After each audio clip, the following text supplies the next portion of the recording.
LM Autoworks. I'm a little sick, under the weather, so excuse my voice. It's kind of crazy for me to record this while I'm sick, but that's how dedicated I am. Okay, here we go. Go LM Autoworks, back at it again. This is the 2007 S550. I had the badge starter. So I have it jacked up at this point, and now I'm up underneath, removing the panels, the covers up underneath, the protective plastic shields. They are held up by 8mm bolts or screws. They look like this. This is an 8mm head. It takes an 8mm socket. So there's several of these. Get up underneath and remove those, and that's what I'm doing now. I don't know, this weather may not cooperate with me, so I might only get so far today, but I am going to remove and try to get access at least to the starter. I already ordered a starter. It's waiting to be installed. Now would you look at that. These are the two panels that have to be removed. Here goes the screws here. This is the front panel and this is the rear panel. So you have 4 holding the rear panel up, and you have 8 holding the front panel in place. Now you see here, there's some oil. Now this car has never leaked oil onto the ground, but that is the purpose of these guards up underneath, is to catch anything. Well, not only does it protect water and snow from getting up into the engine compartment and rusting things out prematurely, I guess, but that can also cause other issues when you don't have these protective covers up underneath. It also catches. It's like a catch-all. So anything that is dripping, naturally, just over time, oil does seep out past seals and whatnot. When you do an oil change, you have drippage. There's just things that cause, your engine to maybe leak over time. And so that's what these help to prevent, help to catch and help to prevent, messing up your driveway or whatever. But that's not the primary goal of these. It is to protect the underside of your vehicle and to prevent rust debris, road debris.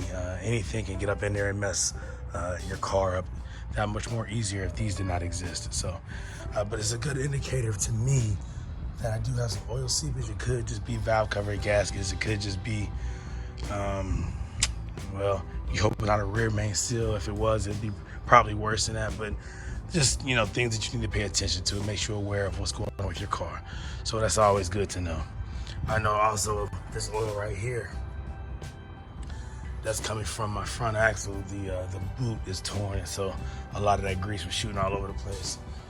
But this is right here. I'll look to see what that possibly is. But most people's panels have some type of oil on them, so it's just, it is what it is. So before you reattach this, you might want to clean it up, and then it'll be a more exact indicator as to how bad your leak is.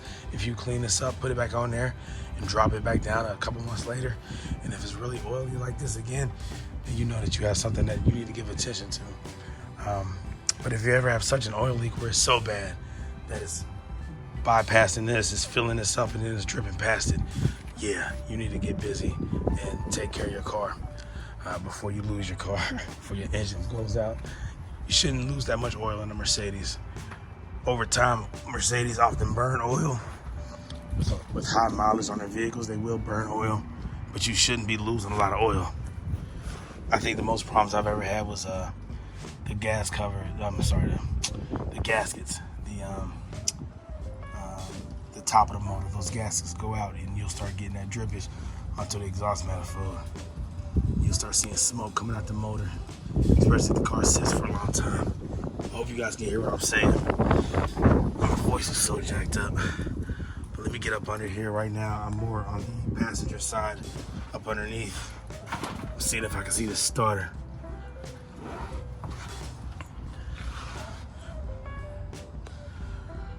Let me see. I don't know if it's on the passenger side.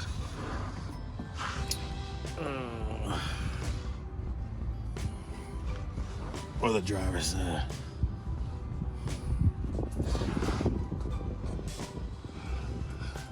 Let me stop recording. Let me get my camera and see. My flashlight and see. Well, it looks like I had to remove the most rear panel as well. So this is the one that runs along the underside of the transmission. And so with this one, there's 8 more of those screws that have to come out. Again, it's the same 8mm head screws. So again, this is the underside of the transmission. This is right up under the engine, and this is the more front, right up under the bumper, up under the radiator. All those have to come out. So when I go back up underneath here, I've located the starter is on the driver's side. So this is actually the left side, which is the driver's side. If you're in the driver's seat, it's on your side. That is the left side of your vehicle. Some of these videos, they're looking at the front of their car and they're saying the left side or the right side. No, it's when you sit inside the driver's seat. That is the left side of the vehicle. The right side is the passenger side. So let me show you where it's at. Again, it's on the driver's side. Right there. Let's see, can you see it?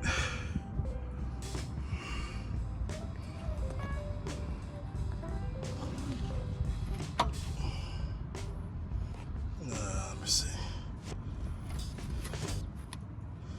That's it right there. It's lighting horrible, but that's it. That's the starter. Let me see.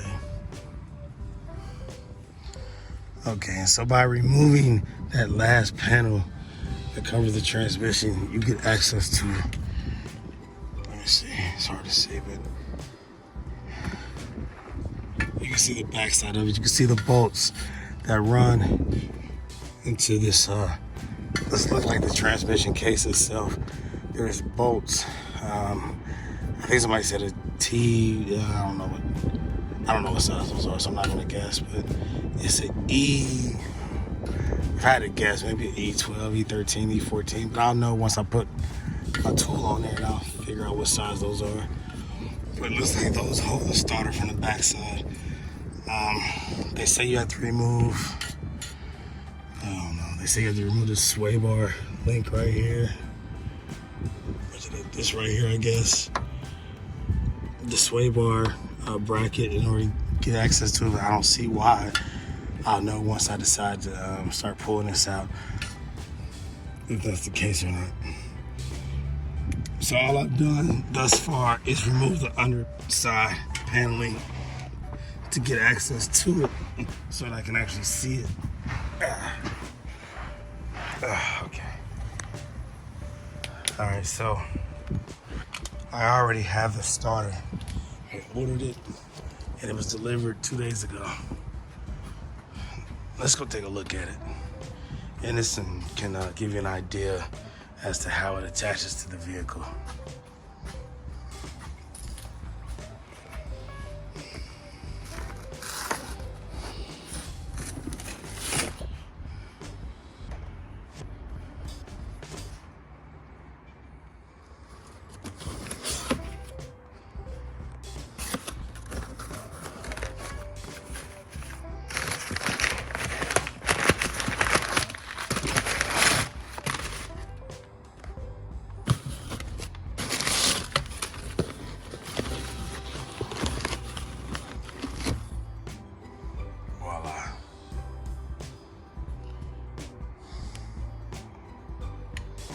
So looking inside the car, it appears that I'm looking at it from let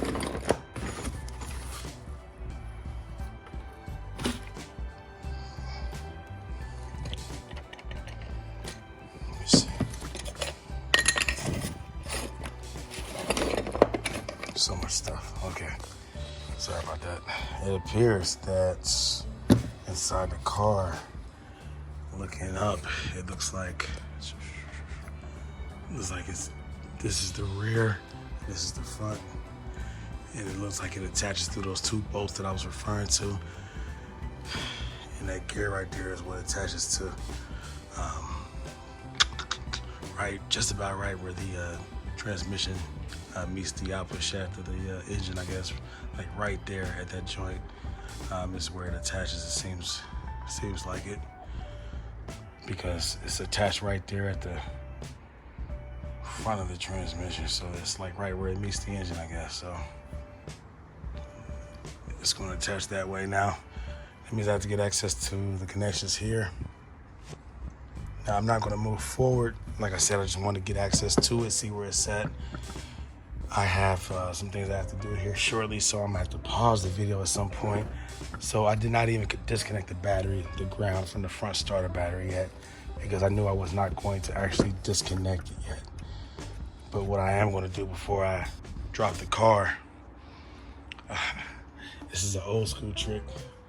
I am going to tap the starter to see if I can jolt it, maybe, because obviously there's built up resistance, maybe the armature or the brushes are worn out on the motor, and in effect the starter motor is dead. But sometimes you can tap it real hard with something metallic. I can't get a mallet up in there, but I can get an extender with a mallet, and I'm going to tap it, and let's just see if it starts the car up once I put the car back down. I'm just curious. All right, we'll see. But I will start the video back up once I begin to pull that starter out. All right, I'll keep you posted. I demand a recount. I said there were 8. There's 12. I forgot about these 4 that I took out and put somewhere else. So it's a total of 12, not 8. What's up, y'all? This is me. Okay, I'm back at it again. I had these glasses on because I was up under my car. This is the S550, and I wear contacts if I don't wear my glasses, and some dirt and grime got in my eye. So be smart, take preventative measures. I know I should wear gloves, but oftentimes I like to be able to really feel what I'm doing up underneath, and gloves sometimes impede that tender touch that you need. And the glasses, yeah, I look like an Avenger or a superhero or something. I don't know. But anyways, these had to come off. All right, so the point I'm trying to make in this video is this. I've decided to, take a couple days off, getting up underneath this car, getting this starter replaced. Plus, I was a little bit under the weather, but I'm back at it again. Now, today's a good day. So it's like 68 degrees. And so in the wintertime, this is December 27th. So this is pretty odd. Here for Cincinnati, Ohio. Down south, I'm sure it's warm. But anyways, I wanted to let you know that there is a YouTuber whose video I watched over and over again to get some pointers on how to remove this starter. Now, this is the old one, and this is the new one. I got the new one off of eBay. I can put that link in the description where I got this from. Of course, if you go through Mercedes, it's going to cost you a fortune. So I got one off of eBay, very reasonably priced. So I definitely suggest that. Removal, the guy, his name is The Truth, DA space Truth. He's on YouTube. Check out his channel, very informative. It's like a 5 or 6 minute video, but it's very informative. Like I said, it really gave me an idea of what to look forward to. Now, he did remove a whole lot more things than I think is necessary in order to slide this out. You do not, I repeat, on the 4Matic S550, you do not have to remove the sway bar, the front sway bar link. I can't even think of the name right now. The thing that holds it to the chassis. He recommended removing those 4, I think they're like E14, or I think they're like E14 bolts. He said the bracket. Man, couldn't think. But the bracket that supports that holds up the front sway bars on the 4Matic on the S550, he recommended removing that, as well as a aluminum shield, like a metal shield that also is right there. That allows you to have more space to be able to slide the starter out, but you don't have to do that. The way I try to operate is I try to do minimal removal. So that you're compromising less and forgetting less when you are reassembling. It's hard enough doing it on your own anyways, especially I don't have a lift. So I'm doing what I'm doing right here with the car jacked up with some stands, some car stands. And, be as safe as possible, take the preventive measures, make sure that you're safe when you're working up under these cars. But The guy, the truth, his video, he had a lift. And so it was much easier for him to get up underneath and have access. Now, even with my limited access, I did not have to remove as much stuff. It definitely takes some patience. Take your time. I'd rather do this than pay Mercedes or another mechanic, you know, way too much money to do it when I can just do it myself. At the end of the day, I just want my car to start again. So it's been sitting here now for, I don't even know, man, over 2 months. And my SL500 is stuck in the garage. I haven't pulled it out ever since. I've been driving the CL550 ever since this car's starter died. Again, I was fortunate that it died in the driveway parked versus out and about somewhere in an empty parking lot somewhere at the grocery store. So it didn't have to pay for a tow. So I was fortunate in that way. These right here are identical. You have to transfer this wire harness support or bracket right here from this one to this one. You need that to support that positive cable that runs. There are just 2 connections on the back. I might have to put this back in. So it's the reverse process. Just feed it through. Make sure that you secure it where it needs to be secured. There's 2 E14 bolts, long bolts that are at the bell housing of the transmission. It runs through there and connects to these, to this right here, up in the front.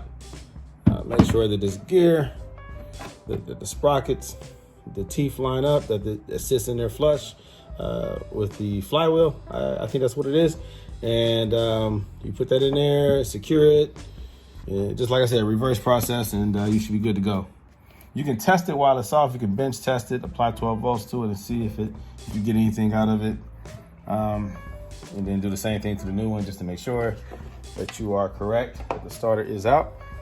And you know, you can confidently go ahead and reinstall it just as you removed it. The removal process is always going to be more difficult. The reinstallation process should always be faster. So back to it, and hopefully this gives me the results that I'm looking for, and I'm able to start this car up. So I'll let you know here shortly if I was successful. Okay, let's see if I can get some video, some explanations, some visual explanations as to how to go about changing out the starter. This is my process. First thing I did was I disconnected. Can I even see this? I made the disconnections up there where the starter is located. Again, this is the driver's side. The small motor that is on the side, or maybe they call it the solenoid, but I don't know. Looks like to me I guess the large one is a motor. Maybe the small one is a motor. I don't know what that little small silver one is, but this is the aftermarket one. The black casing itself is the big motor that has the gear that turns the flywheel. The smaller motor-ish device has the positive and the negative connections on there. So the first thing you want to do in this case, it had the black cap on there. I removed the black cap, that was the positive. Now, of course, before you get to this point, you remove the negative battery on the starter battery. The negative cable on the starter battery in the hood. This is the 07 S550. That's where it's located in the hood. Small battery. That's the starter battery. Remove the negative cable, secure it so it doesn't reconnect. That discharges this right here, this starter. So now you're able to remove that black cap. I think you can see it there. That black cap is what has the positive cable. It's kind of hard to see. Let me see if I can zoom in. That right there, that black cap right there. Okay, that black cap right there is a positive cable. Remove that. That has a 13 millimeter head, and then the other one is a 10 millimeter head. The negative. I removed that first. That positive cable. Let me see if I can zoom out. That cable right there, the prominent cable right there, that black cable, that is the positive. That's held on by a clamp, a spring-loaded type clamp. You can remove that clamp or remove the cable from that clamp once you disconnect it from the starter. Okay, you can get access through the back here in order to throw your tools in there. You can also do it from directly up underneath. Now, to remove the starter itself, there's two, I think, E14 bolts. Let me see if I can point it out. It's hard to do this with this phone and this light in my hand, but ouch. It's right there. I don't know. It's connected to the flywheel of the casing. That one right there. There's one there, and then there's one above it. It's kind of hard to see, but you have to remove those two in order to remove the starter. Now, once that's done, there is also this shielding right here that has the two black 8mm screws. You remove that shield, and then there's a 13mm bolt that runs through the steering column shaft thing right there. You can see it right there. Remove that, and then there is a rubber boot that comes out of the firewall that you push up in order to remove this connection, in order to disconnect it from the shaft. That will allow this right here, this shaft, to move around, enabling you to remove the starter from this open section right here, right above this catalytic converter. This is where I pulled. Can you see it? Let me see. Yeah, this right here. This is where I pulled mine out of the starter. The other YouTuber, The Truth, he recommended removing. Let me see if I can get this. Removing this right here, this sway bar support right here, to remove these right here in order to get access or get more room in order to pull the starter out. I did not have to do that. I did not have to drop this. I did start to loosen it up, and I was like, this isn't really necessary. There's also a metal shield, or the aluminum shield, that he also recommended removing in order to get access, none of which I had to remove. You just got to wiggle that thing up out of there, and it will come. It's obvious once you start to remove it how to pull it out. So you do not have to remove these things. He said to remove this one as well as the one over here. I did not have to do that, so all that stuff can stay in place. And once you get it out, just reverse the process. Okay, that's how I did it. God, I'm tired. All right, so my back is all scratched up, but I got it up out of there and got it back in. All right, that's what you do. Okay, people, the starter is installed. I did not put the underbody coverings, the plastic shields. I didn't reinstall that yet because I want to make sure that this thing works. So I secured everything. Everything is back in place. The starter is in place. It's connected. Anything that was loose, I made sure I retightened. I double checked and triple checked. Checked 4 times just to make sure. Make sure that you're positive it's not touching anything else. Mine came with a black plastic cap that covered the connection. I made sure that every connection was tight and that black plastic protective cap was put back on, and make sure the ground is where it needs to be. Everything is right. I reconnected the battery already, the ground off of the starter battery in the hood. So let's see what happens now. The key is in my pocket. Just push button start. Foot is on the brake, and here we go.